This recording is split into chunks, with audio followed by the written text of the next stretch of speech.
Bonjour à tous, alors c'est pas l'introduction encore, c'est juste voilà, j'interfère dans la vidéo comme ça au tout début vraiment pile quand ça commence pour vous dire que pendant toute la vidéo, au lieu de dire Red Guardian en citant du coup le personnage joué par David Harbour, j'ai dit Red Star. Voilà, ne m'en voulez pas, j'ai dit Red Star au lieu de Red Guardian, c'est pas la peine de venir me fusiller en commentaire. Merci, allez, bonne vidéo.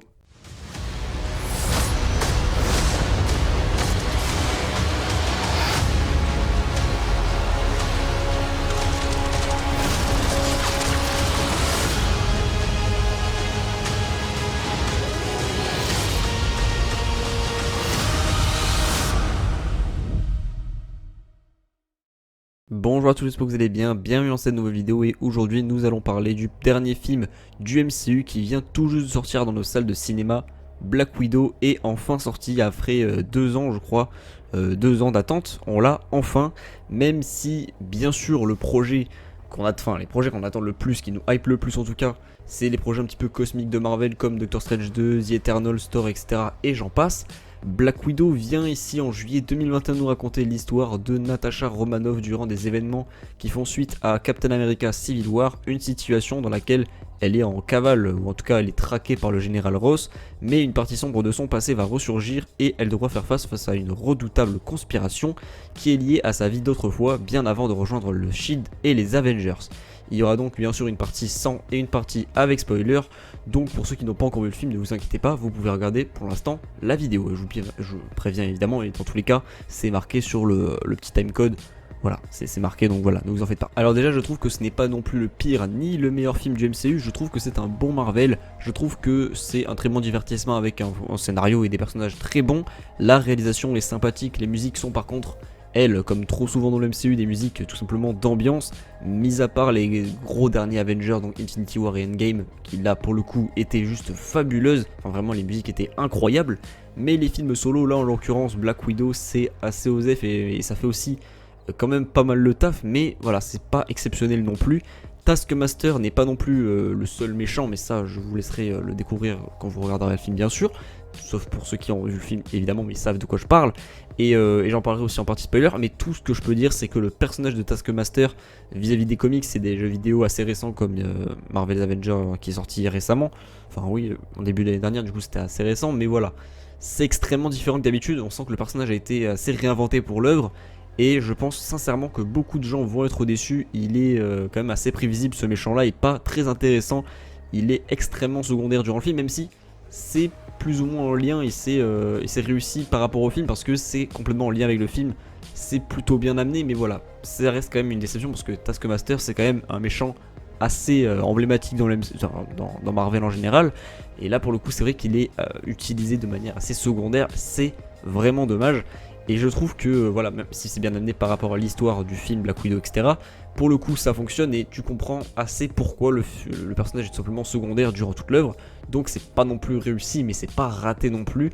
Mais voilà, c'est un petit peu dommage. Là où j'étais par contre assez déçu, c'est que on assistait vraiment au niveau de la com dans les trailers et surtout sur Taskmaster, mais au final c'est même pas le grand méchant du film. Donc voilà, j'ai bien aimé, mais ça reste, enfin voilà, ça m'a pas laissé, ça me laisse complètement indifférent. Par contre, voilà, Black Widow quant à elle, ça fait toujours plaisir de la revoir et pour moi c'est vraiment un hommage qu'elle méritait. Enfin, je pense que vraiment c'est cool qu'elle ait eu enfin son film solo. Mais voilà, pour moi, il arrive un petit peu trop tôt. Je vais en parler un petit peu après. Et il faut vraiment que je parle de quelqu'un. J'en ai aussi un petit peu parlé sur Twitter et tout, et ceux qui ont connu un petit peu mon avis déjà. Mais le personnage de Yelena Belova, pardon, excusez-moi, joué par l'excellente Florence Pugh que j'adore. D'ailleurs on dit pas Florence Pugh, on dit Florence Pugh, voilà, juste Pugh.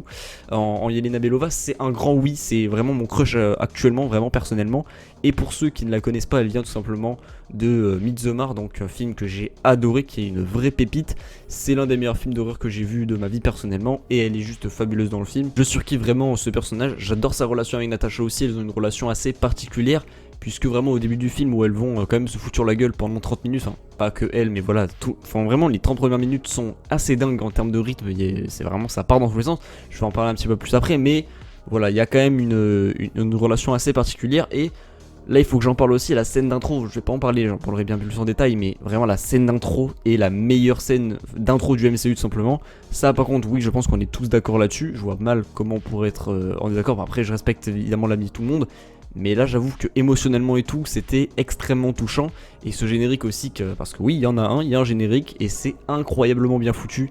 Avec la musique que j'ai trouvé vraiment sublime, c'est une reprise d'une chanson de Nirvana mais qui est impactante. La scène d'intro aussi comme je l'ai dit est très émouvante et j'étais assez surpris aussi à ce niveau là. Puis les 30 premières minutes du film comme je l'ai dit sont extrêmement intenses en termes de rythme, ça se fout sur la gueule, ça va dans tous les sens pendant 30 minutes non-stop. Vraiment je pense que vraiment non-stop ça se pose un petit peu de temps en temps, mais vraiment 30 minutes ça se tape vraiment. La réalisation et les chorégraphies dans les scènes d'action sont réussies. Je trouve à ce niveau là que rien n'est voilà, bien révolutionnaire, mais ça reste sympa à vivre et aussi c'est réussi visuellement.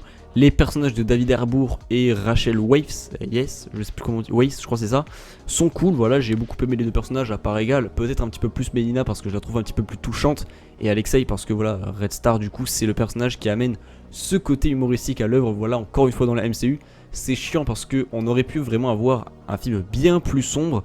Et ça aurait été carrément bien lié au début du film avec le générique, la scène d'intro et tout, où le ton se veut sérieux et assez sombre, surtout que quand on connaît aussi le passé de Natasha et des Black Widow en général dans la chambre rouge, mais au final non, c'est dommage et c'est vraiment dommage qu'on ait un humour qui, voilà pour le coup c'est pas exécrable, voilà c'est plutôt bien géré, mais c'est chiant qu'il y ait toujours un cahier des charges à respecter vis-à-vis de l'humour etc. parce que c'est vraiment pas obligé, tu vois, c'est vraiment pas obligatoire, et aussi le film sort je trouve beaucoup trop tard, enfin vraiment, puisque chronologiquement parlant, Black Widow, en tout cas Natasha Romanoff, est morte dans Avengers Endgame en se sacrifiant pour récupérer la pierre de l'âme sur Vormir. Après il n'est pas dit qu'elle revienne plus jamais, puisque si l'intrigue du prochain Gardien des Galaxies s'est portée sur la recherche de Gamora, c'est possible qu'il y ait aussi une façon de faire revenir Natasha, mais voilà, c'est une théorie comme une autre.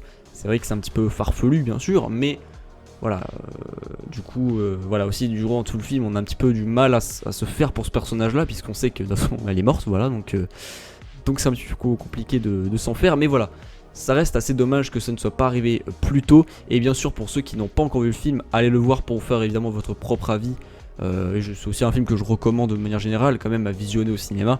Et je pense que je peux entrer en partie spoiler où on va surtout parler de la scène post-générique. Donc c'est parti.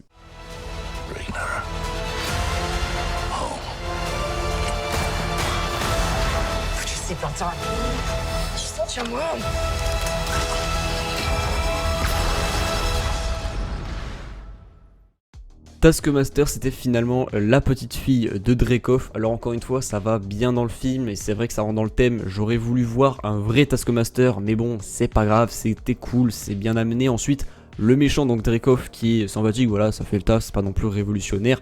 En général, le film est vraiment bon. La scène d'intro, comme je l'ai dit, avec l'enfance de Natasha et Yelena, avec leurs parents qui sont finalement qu'une couverture, Red Star, comme je l'ai dit, et Melina. Et ils savaient tous très bien que c'était plus ou moins une couverture, sauf pour Yelena qui était très petite, encore à ce niveau-là, qui elle s'y prenait réellement en même temps. Comme je l'ai dit, elle était très petite, elle avait 6 ans, je crois, à l'époque. Et toute cette scène où ils vont se faire embarquer par Dreykov vers la chambre rouge avec toutes les autres Black Widow, où on nous filme bien la séparation entre les deux sœurs. C'était touchant. Ensuite vient le générique, ça c'était vraiment beaucoup trop émouvant. Et ça prenait le spectateur et moi j'étais vraiment dans à ce niveau-là. Yelena Belova, encore une fois, j'ai adoré ce personnage. Et avant de revenir en fait sur la scène post-générique tout, j'aimerais parler de quelque chose dans le film qui m'a un petit peu interpellé. C'est du coup Alexei, du coup Red Star, du coup joué par David Harbour, qui dit pendant tout le film, je crois qu'il va pas arrêter de dire qu'il s'est battu avec Captain America pendant les années 80, alors que tout le monde sait très bien qu'il était encore congelé à l'époque. Alors après, faut pas oublier une chose, c'est que tout le long du MCU, du coup c'est ce que Endgame nous dit, il y avait en réalité deux Captain America tout le long, puisque quand Steve Rogers part dans Endgame, il est parti en réalité dans ces années-là pour rejoindre Peggy Carter et faire sa vie avec elle. Donc il y a deux solutions, soit c'est un gros mytho, et c'est possible, c'est largement possible, ça irait bien avec son personnage, ce serait pas surprenant, mais soit du coup il l'a jamais affronté, enfin voilà comme je l'ai dit, ou alors il l'a affronté, mais en même temps comme je l'ai dit il insiste beaucoup avec Natasha en lui demandant en premier degré si Steve lui a déjà parlé de lui, donc pour moi il ne mentait pas vraiment et j'ai envie d'y croire, voilà écoutez j'ai envie d'y croire, pourquoi pas. Et maintenant faut aussi que je parle aussi de cette scène post-générique, Valentina du coup qui est de retour après The Falcon and the Winter Soldier dans la scène post-générique de Black Widow. Faut aussi remettre les choses dans leur contexte, parce que de base le personnage de Valentina devait apparaître de base en premier lieu dans Black Widow, qui devait ouvrir la phase 4. Au final ça a été WandaVision, tout a été chamboulé. Ils ont préféré d'abord l'introduire dans The Falcon et après dans Black Widow, alors que normalement c'était l'inverse, c'était d'abord Black Widow et après The Falcon. C'est pas bien grave, dans tous les cas les deux marchent plutôt bien. Mais du coup pour annoncer à Yelena que du coup si elle veut venger la mort de sa sœur, il faut que voilà, elle aille tuer Hawkeye et comme ça elle pourra se venger. Alors du coup on sait qu'elle sera officiellement dans la série Hawkeye, et ça fait aussi un parallèle assez conséquent par rapport aux premiers Avengers, puisque la Valentina là, comme je vous l'ai dit, c'est un petit peu présenté comme une nouvelle Nick Fury entre guillemets, mais elle va créer sa propre équipe, mais plus nuancée, agissant je pense finalement que pour elle personnellement, ou pour quelqu'un d'autre qui travaille pour elle, enfin pour qui elle travaille justement. En tout cas voilà, c'est assez bizarre, mais dans tous les cas voilà, je pense que ça va être très intéressant. Il y a des choses aussi qui se préparent, parce qu'elle a aussi recruté du coup US Agent et une nouvelle Black Widow, donc ça commence progressivement à monter quelque chose d'intéressant dans le MCU. On verra donc la suite de cette histoire dans Hawkeye qui arrive, je ne sais plus du tout quand ça arrive, mais ça arrive dans pas longtemps je pense, je crois qu'ils sont en train de tourner. Donc voilà, on va voir Yelena affronter Clint Barton, normalement voilà, c'est assez prévisible. J'imagine vraiment une série en mode voilà, il va y avoir Kate Bishop aussi dans le film, je pense qu'il va essayer de la former, puis il y a Yelena qui va arriver, il va y avoir tout un conflit autour de Valentina, etc. Peut-être des Dark Avengers, on verra bien. Norman Osborn, est-ce que c'est connecté avec The Falcon du coup, avec le fait que à la fin du coup Power Broker qui était finalement la Carter, je sais plus comment elle s'appelle, mais est-ce que finalement c'est une secret, enfin voilà, il y a plein de questions, plein de théories à voir, c'est extrêmement intéressant. On verra tout ça bien sûr en détail, et ce sera très sympathique, j'en suis sûr. Donc voilà, c'est déjà la fin de cette vidéo. N'hésitez pas à me suivre sur Instagram, Twitter en description. N'hésitez pas à aller voir ma dernière vidéo, c'était la critique sur Annette. Voilà, n'hésitez pas à aller voir mes autres vidéos si vous en avez envie. N'hésitez pas à me suivre sur Instagram, Twitter, Twitch en description. Et on se retrouve dans une prochaine vidéo, c'est exact. Portez-vous bien, ciao.